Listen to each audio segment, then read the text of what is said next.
Welcome to Critical Literacies in Action, Developing Digital Literacy for Adult Learners Workshop. Purpose: to strengthen participants' ability to critically use digital platforms, protect themselves from misinformation, and engage productively in digital spaces. Learning outcomes: by the end of the training, participants will be able to 1. Identify credible versus unreliable digital information sources. 2. Apply safe and ethical practices in online communication and data sharing. 3. Use digital tools, search engines, productivity software, social media, to support professional and civic participation. 4. Critically reflect on how digital access and inequities shape social participation.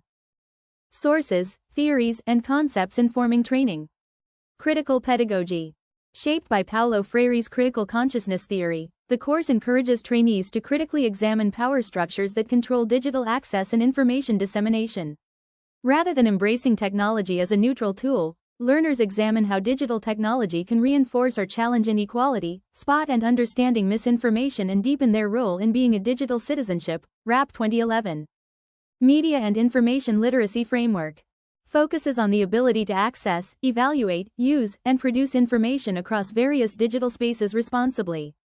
This framework makes sure that the learning does not end at technicalities but comprises civic and moral elements of digital participation. Irving 2020. Equity and Access Perspectives. Literature regarding the digital divide informs the training's emphasis on disparities in access.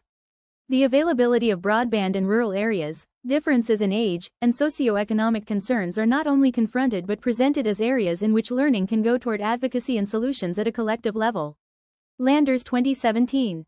Mesereau's transformative learning theory identifies critical reflection as a process by which learners reach a point of questioning assumptions and altering perspectives. Applied in this context, learners are asked to question their assumptions about digital information and to create new, more critical patterns of interaction. Taylor 2020.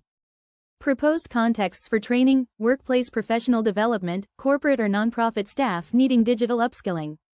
Community learning centers serving adults who lack formal digital training. Adult education programs, e.g., GED, workforce readiness, where technology integration supports broader educational goals. Workshop activities. Icebreaker discussion. What is being done? Participants share how they currently use digital tools and what challenges they face. Purpose is to build rapport, activate prior knowledge, and uncover digital challenges. Steps for this activity. 1. Facilitator poses open-ended questions. 2. Participants share in pairs or small groups.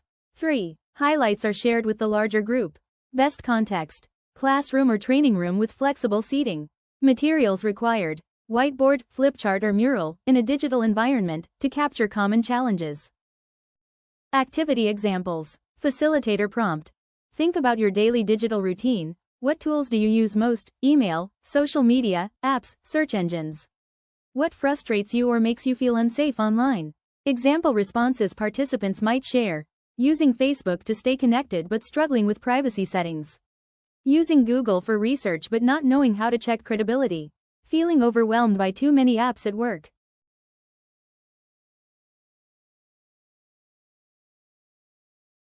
Activity 2. Spotting and understanding misinformation. Purpose: introduce participants to common forms of misinformation, its social impacts, and give them practice in identifying fake versus real content. What is being done? The trainer delivers a short interactive presentation with examples, then immediately guides participants to apply the concepts by analyzing sample articles, websites in groups.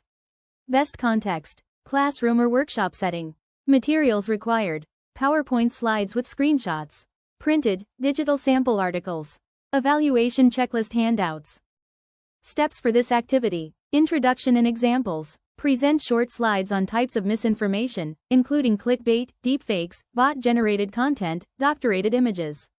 Social impacts of miscommunication: division, distrust in institutions, election influence. Show real versus fake examples: a legitimate headline versus a fake one from a satire site. A government health website versus a misleading, miracle cure, page. Pause to highlight key indicators of misinformation: author credibility, evidence, emotional language, design cues. 3. Group practice. Divide into small groups. Give each group 3 to 4 sample articles, websites. Provide a mix of both authentic and fake examples. Groups will use a checklist to evaluate credibility. Is the author traceable? Is it a reliable source? Can evidence be provided to provide it is authentic?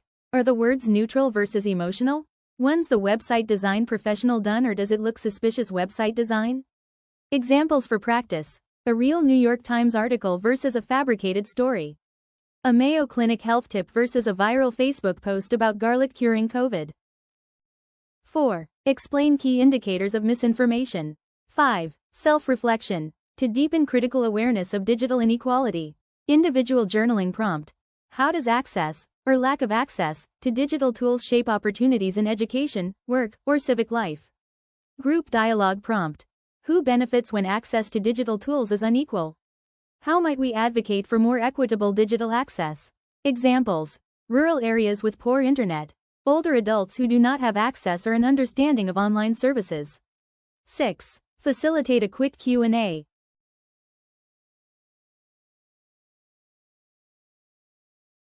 Activity 3. Digital Citizenship in Action.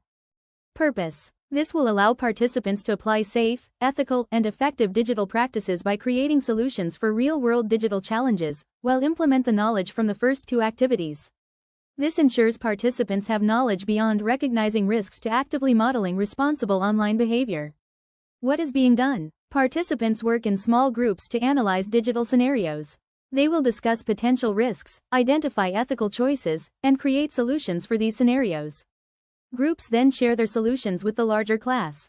Best context. Classroom or workshop setting with breakout group spaces. Materials required. Scenario handouts or slides, flip chart, markers, in person, or shared documents, slides, digital environment. Steps for this activity. Introduce scenarios. Trainer will provide 1 to 2 realistic situations. Workplace. An email requests sensitive employee information. Community. A viral post spreads health misinformation. Personal. A suspicious link appears in a family group chat. Group discussion. How do you recognize the risk? Phishing, misinformation, privacy concerns. What ethical choices should be made? How should you communicate responsibly with others involved? 3. Create response guides. Each group develops a short solution guide with 3 to 4 ways to recognize or rectify any red flags within the system. Example. Check sender details, right pointing arrow, verify source, right pointing arrow, report or block suspicious content, right pointing arrow, share safe practices. 4. Present solutions. Groups present their solution guides to the larger group. Facilitators will highlight common themes and best practices. This should enable participants to create a quick checklist for spotting phishing emails. Information to assist participants to discuss with others about misinformation and how to protect themselves. A mini guide for safe workplace communication online.